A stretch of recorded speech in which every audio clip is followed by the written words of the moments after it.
हाय, good afternoon. आज आपण इयत्ता 10वीचा हा जो कार्बनी संयुगे हा जो चॅप्टर आहे याचा सेकंड पार्ट आपण इथे पाहणार आहोत. फर्स्ट पार्टची लिंक डिस्क्रिप्शनमध्ये दिलेली आहे. आता इलेक्ट्रॉन संरूपण काय आहे, त्याच्या संयुजा काय आहेत, आयनिक व सहसंयुज बंध काय आहेत हे आपण याच्या आधी स्टडी केलेलं आहे. तर आता कार्बनची पार्श्वभूमी काय आहे, कार्बन इलेक्ट्रॉन स्वीकारेल, कार्बन इलेक्ट्रॉन गमावेल का कार्बन इलेक्ट्रॉन शेअरिंग करेल, हा इंटरेस्टिंग पॉईंट आज आपण इथे स्टडी करणार आहोत. तर हा जो चार्ट आपल्याला दिलेला आहे यामध्ये कार्बनचा अणुअंक दिलेला आहे 6. कार्बनचं इलेक्ट्रॉन संरूपण आपल्याला दिलेलं आहे 2,4. म्हणजे कार्बनच्या कवचातील म्हणजे आउटरमोस्ट शेल्समध्ये कार्बनकडे 4 इलेक्ट्रॉन आहेत. मग कार्बनने समजा असं केलं, हे चारीच्या चारी इलेक्ट्रॉन गमावले. आता हेलियम बघितला तर हेलियमचा अणुअंक 2 आहे. आता हे कसे असतात, राजवायू सगळे स्टेबल असतात. म्हणजे जर कधी याने चारही इलेक्ट्रॉन गमावले आणि हेलियम सारखा झाला तर तो स्टेबल होईल का. किंवा सेकंड ऑप्शन असा आहे, कार्बनचा अणुअंक 6 आहे, 2,4 आहे इलेक्ट्रॉनिक कन्फिग्युरेशन, त्याच्याकडे नियॉनसारखा बनण्याचा एक ऑप्शन आहे. नियॉनचं इलेक्ट्रॉनिक कन्फिग्युरेशन आहे 2,8. कार्बनने त्याच्या आउटरमोस्ट शेल्समध्ये 4 आहे, अजून 4 इलेक्ट्रॉन ॲक्सेप्ट केले आणि हे 2,8 हे जर कधी इलेक्ट्रॉनिक कन्फिग्युरेशन घेतलं तर तो स्टेबल होईल का. तुम्हाला माहिती आहे स्टॅबिलिटीसाठी त्याला काय पाहिजे, एकतर 2 इलेक्ट्रॉन पाहिजे किंवा 8 इलेक्ट्रॉन आउटरमोस्ट शेल्समध्ये पाहिजे. ह्या स्टॅबिलिटीच्या कंडिशन आहे. मग कार्बन नेमकी काय करेल, तर ह्याच कंडिशन आपल्याला पुढे दिलेल्या आहेत, त्या आपण पाहूयात. तर कार्बनकडे काय काय ऑप्शन आहे ते पहा. समजा हा कार्बन आहे, कार्बन काय करेल, एका पाठोपाठ त्याचे चारही इलेक्ट्रॉन जे आहे तो गमावून हेलियमसारखा बनेल का. म्हणजे याच्याकडे आत्ता काय होतं, इलेक्ट्रॉनिक कन्फिग्युरेशन आत्ताच आपण बघितलं 2,4 आणि हेलियमचं काय आहे फक्त 2 आहे. मग हे चारही इलेक्ट्रॉन गमावल्यानंतर तो स्टेबल होईल का. तर पहिली कंडिशन पहा, जर ह्या कार्बन ॲटमने इलेक्ट्रॉन गमावले, कार्बन ॲटमने काय केले, इलेक्ट्रॉन गमावले, तर कार्बनवरती कोणता चार्ज येणार आहे, पॉझिटिव्ह चार्ज येणार आहे. हा तो काय होणार आहे, धनप्रभारित तिथे होणार आहे. आपल्याला माहिती आहे इलेक्ट्रॉन गमावल्यावरती कोणता चार्ज येतो, पॉझिटिव्ह, म्हणजे तो धनप्रभारित होतो. त्यानंतर आता मला सांगा, कार्बनला त्याच्या आउटरमोस्ट शेल्समध्ये 4 आहेत, दुसरा इलेक्ट्रॉन गमवायचा आहे. काय करायचं आहे कार्बनला इथे, हा सेकंड इलेक्ट्रॉन जो आहे तो लूज करायचा आहे, तो इलेक्ट्रॉन गमवायचा आहे. तर दुसरा इलेक्ट्रॉन ज्यावेळेस तो गमावेल तेव्हा त्याला आपल्याला खूप ऊर्जा द्यावी लागेल, खूप एनर्जी द्यावी लागेल. तेव्हा काय द्यावी लागेल, त्याला खूप एनर्जी, खूप ऊर्जा द्यावी लागेल. कारण की पहिला इलेक्ट्रॉन गमावून झाला आहे, आता दुसरा इलेक्ट्रॉन गमवायचं, त्याला खूप ऊर्जा द्यावी लागेल, खूप एनर्जी द्यावी लागेल. ही प्रोसेस खूप सोपी नाही, खूप अवघड प्रोसेस आहे. ही प्रोसेस कशी आहे, खूप अवघड प्रोसेस आहे. आता फायनल कंडिशन पहा काय येते, कार्बनने त्याच्या आउटर मोस्ट शेल्समधले चारही इलेक्ट्रॉन गमावलेत. कार्बनवरती कोणता चार्ज येईल रे, C4+ चार्ज आला. कोणता चार्ज आला कार्बनकडे, C4+ चार्ज आला. मग तो कशासारखा बनला, हेलियमसारखा बनला. हेलियमकडे फक्त 2च इलेक्ट्रॉन आहेत, इलेक्ट्रॉन गमावून तो हेलियमसारखा बनला. पण आता स्टेबल असेल का, हा इथे काय असेल, स्टेबल असेल का, ते आपल्याला इथे चेक करायचं आहे. पहा आता पहिला इलेक्ट्रॉन गमावला, दुसरा इलेक्ट्रॉन गमावताना त्याला एनर्जी द्यावी लागली, सगळे इलेक्ट्रॉन गमावले. तर आता इथे काय झाले, आता त्याचं कंडिशन अशी झाली का याचं आकारमान कसं आहे, लहान. कार्बनचं आकारमान काय झालं इथे, लहान. आणि त्याच्यावरती जे चार्ज आले ते खूप मोठे झाले. म्हणजे लहान आकारमान आणि उच्च प्रभारित चार्ज. काय झालं इथे, लहान आकारमान, उच्च प्रभारित चार्ज. त्यामुळे कार्बन हा मार्ग स्वीकारणार नाही. हा इथे कसा ठरेल, अस्थायी ठरेल. कार्बन इथे कसा ठरेल, अस्थायी ठरेल. म्हणजे त्याला C4+ हा चार्ज घेणं एवढं सोपं नाही. त्यामुळे हा मार्ग कार्बन इथे निवडणार नाही. मग कार्बनकडे अजून कोणता मार्ग आहे, आत्ता याने चारही इलेक्ट्रॉन गमावलेत. तर कार्बनकडे असा एक ऑप्शन असू शकतो, हेलियमसारखं न बनता आता नियॉनसारखं बनूयात. म्हणजे तेही आपण इथे पाहूयात. समजा कार्बनचं इलेक्ट्रॉनिक कन्फिग्युरेशन परत एकदा राईट डाऊन करतो 2,4. आता नियॉनचं आपण पाहूयात. नियॉन काय आहे, 2,8. हे आपल्याला माहिती आहे. मग किती इलेक्ट्रॉनची गरज आहे याला, 4 इलेक्ट्रॉनची गरज आहे. समजा कार्बनने 4 इलेक्ट्रॉन घेतले म्हणजे मायनस चार्ज आला. आता आपल्याला माहिती इलेक्ट्रॉन लूज केल्यावरती, इलेक्ट्रॉन गमावल्यावरती तो धनप्रभारित होतो. आता इथे हा स्वीकारतोय तेव्हा काय होईल, तो त्याच्यावरती निगेटिव्ह चार्ज येईल. म्हणजे जरी त्याने नियॉनसारखं इलेक्ट्रॉनिक कन्फिगरेशन आता मिळवलं आहे, पण हे मिळवणं इतकं सोपं आहे का? तर हे एवढं सोपं नाही. कारण की कंडिशन काय आहे ती पहा. ज्या वेळेस कार्बन काय करेल, सुरुवातीला इथे पहिला इलेक्ट्रॉन गमावेल, पहिला इलेक्ट्रॉन ॲक्सेप्ट करेल, म्हणजे कार्बनवरती 1 मायनस आला. आता दुसरा इलेक्ट्रॉन ज्यावेळेस त्याला ॲक्सेप्ट करायचा आहे, तेवढं सोपं आहे का? अजिबात नाही.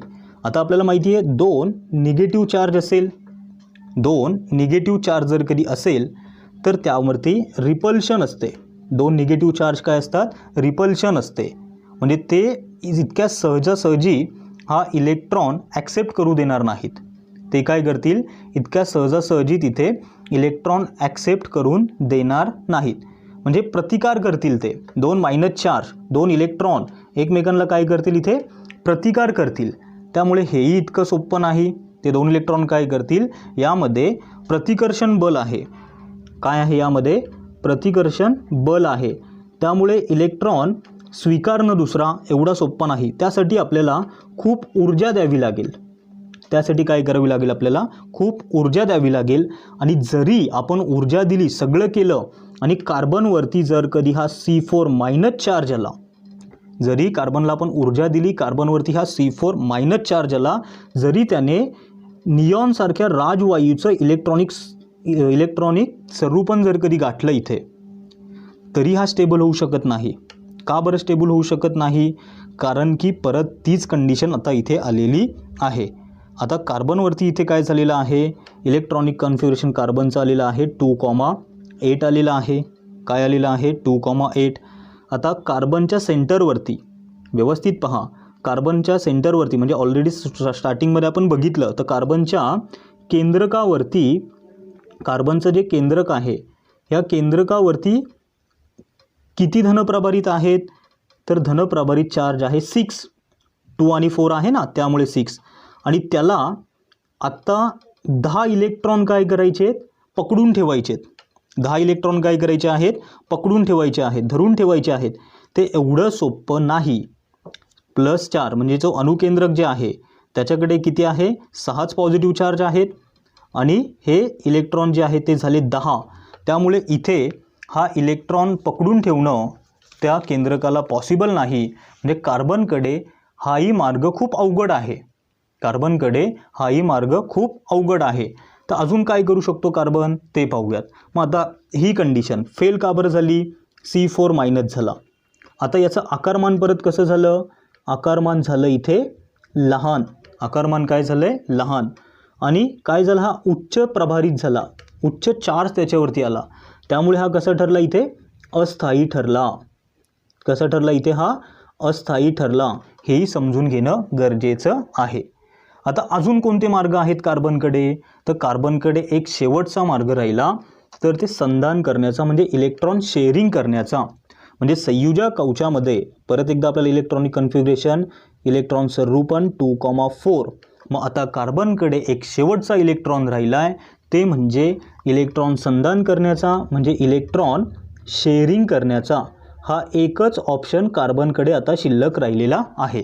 कॉन्सेप्ट क्लिअर करून घेत जा. पाठांतर करण्यापेक्षा कॉन्सेप्ट क्लिअर करून घ्या, म्हणजे ते कायमस्वरूपी तुमच्या लक्षामध्ये राहील. मग आता इथे ऑप्शन काय आहेत? एकमेकांचे इलेक्ट्रॉन वापरायचे. मग ते कसे? आता एक एक्झाम्पल पाहूयात आपण. उदाहरण जर कधी बघितलं आपण, तर ते आहे मिथेन. मिथेनचा फॉर्म्युला आहे हा CH4. मग इथे पहा, कार्बन, हायड्रोजन, हायड्रोजन, हायड्रोजन, आणि इथे हा हायड्रोजन. कार्बनच्या बाह्यतम कक्षेमध्ये किती इलेक्ट्रॉन आहेत? 4. 1, 2, 3, 4 इलेक्ट्रॉन आहेत. हायड्रोजनकडे किती आहे? एकच आहे. 1, 2, 3, 4. मग आता काय झालं पहा, हे एकमेकांचे इलेक्ट्रॉन वापरतील. मग कार्बन आणि हायड्रोजनने काय केलं? एकमेकांचे इलेक्ट्रॉन वापरले. तेव्हा यांचं जे लॉ ऑफ ऑक्टेट आहे आणि ते स्टेबल झाले, राजवायूसारखे झाले. स्टेबल होण्यासाठी एकतर 2 इलेक्ट्रॉन पाहिजे किंवा 8 इलेक्ट्रॉन पाहिजे. तर कार्बनकडे हा एक शेवटचा मार्ग असतो. तो मार्ग कोणता? तर इलेक्ट्रॉन शेअरिंग करायचे. काय करायचं? इथे इलेक्ट्रॉन शेअरिंग करायचे, राजवायूसारखं स्वरूप प्राप्त करायचं. आणि तिथे एक प्लस पॉईंट म्हणजे असा असतो का यावरती, ह्या मार्गामध्ये कोणताही चार्ज, कोणताही विद्युत प्रभार त्यामध्ये राहत नाही. आता विद्युत प्रभार या मार्गामध्ये का राहत नाही, तर ह्या मार्गामध्ये कार्बनने इलेक्ट्रॉन लूज पण केले नाहीत, म्हणजे इलेक्ट्रॉन गमावले पण नाहीत आणि स्वीकारले पण नाहीत, त्यामुळे विद्युत प्रभारच नाही. त्यामुळे कार्बन विद्युतदृष्ट्या कसा झाला इथे उदासीन झाला.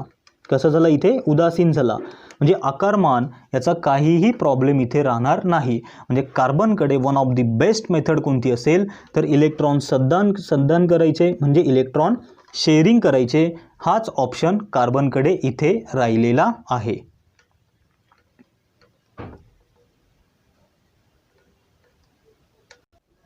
आता हे इलेक्ट्रॉन शेअरिंग करायचे, इलेक्ट्रॉनचं संधान जे करायचं आहे याच्याही काही पद्धत आहेत, त्याही आपण पुढे पाहणार आहोत. तर पहा, आता यामध्ये काय दिलेलं आहे, दोन अणूंमध्ये जे इलेक्ट्रॉन संधानाने म्हणजे इलेक्ट्रॉन जे शेअरिंग झालंय, जो रासायनिक बंध तयार होतो, त्या रासायनिक बंधाला आपण सहसंयोज बंध म्हणतो. सहसंयोज बंध म्हणजे काय, त्यांना स्टेबल होण्यासाठी, स्थायी होण्यासाठी इलेक्ट्रॉनची काय करावी लागते, शेअरिंग करावी लागते, आणि त्या शेअरिंगमध्ये जो बंध तयार होतो त्याला आपण काय म्हणतो, सहसंयोज बंध. आता याची पद्धत आहे, तर ती पद्धत कोणती आहे, इलेक्ट्रॉन ठिपका संरचना. या पद्धतीमध्ये आपण काय करतो, कोणताही अणू असेल त्याला एक वर्तुळ काढतो. आता इथे दिलेला आहे हायड्रोजन आहे आणि त्याला काय केलेलं आहे, वर्तुळ आहे, आणि एका टिपक्याने आपण तिथे काय दाखवतो, तिथे इलेक्ट्रॉन दाखवतो. काय दाखवतो, एका टिपक्याने तिथे इलेक्ट्रॉन दाखवतो. आता इथे हायड्रोजन, दोन हायड्रोजन एकत्र येत आहेत. पहा इथे काय झालेलं आहे, दोन हायड्रोजन एकत्र आलेले आहेत. एका हायड्रोजनकडे एक इलेक्ट्रॉन आहे, दुसऱ्या हायड्रोजनकडे एक इलेक्ट्रॉन आहे. आपण ते वर्तुळाने दाखवतो. इथे पहा कशाने शो करतो, वर्तुळाने. आणि इथे तुम्हाला शो झालेला आहे, पहा दोघांनी काय केले, इथे इलेक्ट्रॉन वापरलेत एकमेकांचे. हे आपण पुढे व्यवस्थित पाहणारही आहोत. दोघांनी काय केले, इथे इलेक्ट्रॉन वापरले. मग यामध्ये इलेक्ट्रॉन ठिपका पद्धत किंवा फुल्लीच्या साह्याने बी आपण पाहतो. इलेक्ट्रॉन ठिपका पद्धत आहे किंवा फुल्लीच्या साह्याने आपण इथे पाहतो. म्हणजे ही एक इलेक्ट्रॉनची जोडी, त्याच्यापासून जो सहसंयोज बंध तयार होतो. आता इथे तुम्हाला दिसेल पहा एच आणि एच, हा जो बंध तयार झाला आहे एकेरी बंध. म्हणजे याचे प्रकार आहेत, एकेरी बंध असेल, दुहेरी बंध असेल किंवा तिहेरी बंध असेल. आता हे जे हायड्रोजनचं उदाहरण आहे आपण व्यवस्थित पाहूयात. हे जे हायड्रोजनचं उदाहरण आहे आपण ते व्यवस्थित इथे पाहूयात. आता सगळ्यांना माहिती आहे हायड्रोजनचा अणुअंक किती आहे, 1 आहे. किती आहे, 1 आहे. म्हणजे आता दोन हायड्रोजन जेव्हा एकत्र येतील तेव्हा H2 तयार होईल. दोन हायड्रोजन एकत्र येतील तेव्हा काय तयार होईल, H2 तयार होईल. आता हायड्रोजनच्या के कवच जे आहे, म्हणजे के शेल जे आहे, पहिल्या कक्षेमध्ये एक इलेक्ट्रॉन पूर्णपणे भरून गेलेत. म्हणजे तो हायड्रोजन जो आहे हा हेलियम सारखा बनेल. हेलियमकडे किती आहेत, फक्त 2च आहेत. म्हणजे हायड्रोजनला आता किती इलेक्ट्रॉनची गरज आहे, फक्त एका इलेक्ट्रॉनची गरज आहे. तर ती मेथड काय आहे आपण ती पाहूयात. आता हा झाला तुमचा अणुकेंद्रक, हा आपण दाखवला वर्तुळ, आणि हा एक इलेक्ट्रॉन जो आहे इथे आपण दाखवला, हा इथे तुमचा हायड्रोजन आहे. दुसरा पहा, हे वर्तुळ दाखवलं, हा हायड्रोजनचा अणू, आणि इथे हा तुमचा इलेक्ट्रॉन आपण शो केला. काय झालंय रे दोघांमध्ये, आता इथे पहा दोन वर्तुळ आपण काढून घेऊयात म्हणजे व्यवस्थित समजेल. हा हायड्रोजनचा अणू, हा हायड्रोजनचा अणू, दोघांच्या मध्ये एक बंध तयार झाला. म्हणजे आपण असंही लिहू शकतो एच आणि एच, हा जो बंध आहे हा एकेरी बंध. काय तयार झाला इथे, एकेरी बंध इथे तयार झाला. मग हे एकेरी बंध असतील, दुहेरी बंध असतील किंवा तिहेरी बंध असतील, तेही आपण पुढे पाहणार आहोत. तर पाहूयात एकेरी बंध, दुहेरी बंध आणि तिहेरी बंध म्हणजे काय आहेत. तर आपल्याला काही उदाहरणे इथे दिलेली आहेत. नायट्रोजन असेल, ऑक्सिजन असेल. पहा ऑक्सिजन जर कधी आपण घेतलं, ऑक्सिजनचं इलेक्ट्रॉनचं रूपन पाहिलं आपण 2,6. ऑक्सिजनचा अणुअंक किती आहे, 8 आहे. किती आहे, 1 आहे, 8 आहे. म्हणजे हे जे ऑक्सिजन जे आहे, दोन ऑक्सिजन यांच्या अणूमध्ये रासायनिक संयुगाने हे काय तयार करतील, O2 हा मॉलिक्यूल तयार करतील. O2 हा रेणू तिथे तयार करतील. आणि ऑक्सिजनमध्ये दुहेरी बंध असतो. कोणता बंध असतो, दुहेरी बंध असतो. आणि नायट्रोजन जर कधी बघितलं, नायट्रोजनचं काय आहे 2,5. तर नायट्रोजन हा N2 हा रेणू तयार करतो आणि नायट्रोजनमध्ये तिहेरी बंध असतो. कोणता बंध असतो, तिहेरी बंध. मग हे बंध का बरं तयार होतात ते आपण पाहूयात. आता इथे पहा, हा ऑक्सिजन आहे. आता ऑक्सिजनची बाहेरची शेल आहे, ओके, काय आहे, बाहेरची शेल आहे. ऑक्सिजनच्या बाह्यतम कक्षेमध्ये 6 इलेक्ट्रॉन आहेत, ते राईट डाऊन केले. 1, 2, 3, 4, 5 आणि 6 हा झाला पहिला ऑक्सिजन. त्यानंतर हा एक ऑक्सिजन, त्याच्या बाह्यतम कक्षेमध्ये परत 6 इलेक्ट्रॉन देऊयात. 1 2 3 4 5 आणि 6. तर दोघांचंही स्टेबल होत नाही आहे ते. का? तर बाह्यतम कक्षेमध्ये फक्त 6 इलेक्ट्रॉन आलेत, आपल्याला किती पाहिजे? 8 आलेत. मग हे दोघं काय ठरवतात? इलेक्ट्रॉन आपण शेअरिंग करून घेऊयात. म्हणजे शेअरिंग केल्यानंतर काय येतंय ते पहा. आता हा झाला ऑक्सिजन तुमच्यामध्ये आणि याच्या ही झाली त्याची बाह्यतम कक्षा. आता ही बाह्यतम कक्षा दुसरा ऑक्सिजनची काढतो आणि हा ऑक्सिजन झाला. तर याच्यामध्ये काय झालं आहे? इलेक्ट्रॉन शेअरिंग केलं. 6 आहे तेवढेच, म्हणजे इथे 1 2 3 आणि 4. दुसऱ्या इलेक्ट्रॉनचे ऑक्सिजनचे 1 2 3 आणि 4. ऑक्सिजनकडे किती असतात? 6 असतात ना. म्हणजे हा 5 नंबर आणि हा 6 नंबर. 5 नंबर आणि हा 6 नंबर. 5 नंबर आणि हा 6 नंबर. म्हणजे इथे काय झालं पहा, ऑक्सिजनचा हा ऑक्सिजन जर कधी असेल तर ऑक्सिजनला ह्या पहिल्याचे इलेक्ट्रॉन दुसरा वापरेल, दुसऱ्याचे इलेक्ट्रॉन पहिला वापरेल. इथे डायग्राममध्ये दिलेलं आहे. हे सिमिलर पद्धतीमध्ये आपण नायट्रोजनमध्ये करू शकतो. आणि याचा दुहेरी बंध पहा, म्हणजे इथे आपण मोजू शकतो. ऑक्सिजन पहिल्या ऑक्सिजनला किती झालेत पहा, 4 आणि 4 8. दुसरा ऑक्सिजन आहे, या दुसऱ्या ऑक्सिजनला किती झाले? 4 आणि 4 8. म्हणजे इथे पहा, याच्यामध्ये 8 इलेक्ट्रॉन याला भेटले, दुसऱ्या याच्यामध्ये 8 इलेक्ट्रॉन. ही धडपड कशासाठी आहे? फक्त आणि फक्त 8 इलेक्ट्रॉन मिळवण्यासाठी, स्टॅबिलिटीसाठी. मग याची उदाहरणे जी आहेत, जरा डोके चालवामध्ये आपल्याला काही उदाहरणे दिलेली आहेत. ह्या उदाहरणांची लिंक जी आहे ही डिस्क्रिप्शनमध्ये दिलेली आहे. तुम्हाला व्हिडिओ जर कधी आवडला असेल तर शेअर करा. थँक्यू.